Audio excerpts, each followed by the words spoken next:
ಮಾತು ಕೇಳ್ತಿಲ್ಲ, ಆಸ್ತಿ ಕೇಳ್ತಲ್ಲ. ಉದ್ದೇಶ ಏನಂದ್ರೆ ರೆಕ್ರೂಟ್ಮೆಂಟ್ ಸ್ಟಾರ್ಟ್ ಆಗಬೇಕು ಅಂತ ಹೇಳ್ಬಿಟ್ಟು.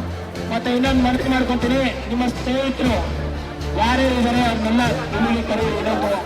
ಇವತ್ತು ಊಟ ಇಲ್ಲ, ನೀರು ಇಲ್ಲ ನೋಡಿ. ಒಂದ್ ದಿವಸ ಊಟ ಮಾಡಿಲ್ಲ ಅಂತ, ಒಂದ್ ದಿವಸ ನಿದ್ದೆ ಮಾಡಿಲ್ಲ ಅಂದ್ರೆ ಸಾಯಿಲ್ಲ ನಾವು ಯಾರು. ಎಷ್ಟು ನಾವು ನೇಮಕ ತೀರ್ತೀರ ಸತ್ತಿದ್ದಾರೆ. ಒಂದ್ ವಾರ ಊಟ ಮಾಡಿಲ್ಲ ಅಂತಂದ್ರೆ ನಾವೆಲ್ಲ ಯೂತ್ ಇವತ್ತೇನು ಜೂಬ್ಲಿ ಸರ್ಕಲ್ ಸೇರಿದ್ದೀವಿ, ಇದು ಸುಮ್ಮನೆ ನಾಟಕಕ್ಕೋಸ್ಕರ ಸೇರಿಲ್ಲ. ನಮಗೆ ನೇರ ನೇಮಕಾತಿ ಆಗ್ಬೇಕು. 3 ವರ್ಷದಿಂದ ಯಾವ್ದು ನೋಟಿಫಿಕೇಶನ್ ಆಗಿಲ್ಲ.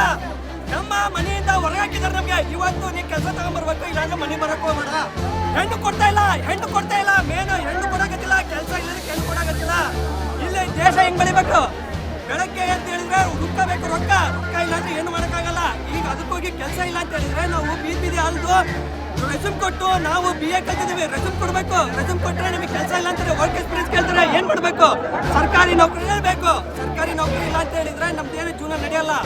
ಆಸ್ತಿ ಮಾರಿ ಅಂತಸ್ತು ಮಾರಿ ನಾವು ಇಲ್ಲಿ ಬಂದಿದ್ದ ಧಾರವಾಡಕ್ಕೆ ವಿದ್ಯಾಕಾಶಿ ಅಂತಾರೆ. ಆ ವಿದ್ಯಾಕಾಶಿ ಬಂದು ನಾವು ಕೋಚಿಂಗ್ ಸೆಂಟರ್ ಆದ್ರೆ ಸರ್ಕಾರ, ಕಾಂಗ್ರೆಸ್ ಸರ್ಕಾರ ಮಲ್ತಾಯಿ ಧೋರಣೆ ಮಾಡ್ತಾ ಇದೆ. ಮಲ್ತಾಯಿ ಧೋರಣೆ ಗೊತ್ತಲ್ಲ ನಿಮ್ಗೆ ಏನಂತ ಹೇಳಿ? ಮಲ್ತಾಯಿ ಧೋರಣೆ ಮಾಡ್ತಾ ಇದೆ. ಸೊ ಅದಕ್ಕೋಸ್ಕರ ನಾನ್ ತಿಳಿಸಿದ್ದೇನೆ ಅಂತ ಹೇಳಿದ್ರೆ DK ಶಿವಕುಮಾರ್ ಆಗ್ಲಿ, ಸಿದ್ದರಾಮಯ್ಯ ಸರ್ ಆಗ್ಲಿ, ಇವರಿಗೆ ನೇರವಾಗಿ ನಾನು ತಿಳಿಸಿದ್ದೇನೆ. ದಯವಿಟ್ಟು ರಿಕ್ವೆಸ್ಟ್ ಮಾಡ್ತೀನಿ, ಎಲ್ಲ ಯೂತ್ಗೋಸ್ಕರ ನೇರ ನೇಮಕಾತಿ ಹಾಗೂ ಕಾಲ್ಫಾರ್ಮ್ ಅತಿ ಶೀಘ್ರದಲ್ಲೇ ನೋಟಿಫಿಕೇಶನ್ ಹೊರಡಿಸಬೇಕು.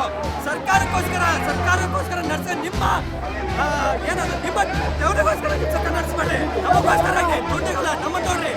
ನಾವಿದ್ರೆ ಸರ್ಕಾರ, ಇಲ್ಲ ಅಂದ್ರೆ ಏನೂ ಇಲ್ಲ. ಇನ್ನು ನೀವು 3 ವರ್ಷ, ಇನ್ನು 2 ವರ್ಷ ಅಷ್ಟೇ ಸರ್ಕಾರ ನಡೆಸ್ಬೋದು.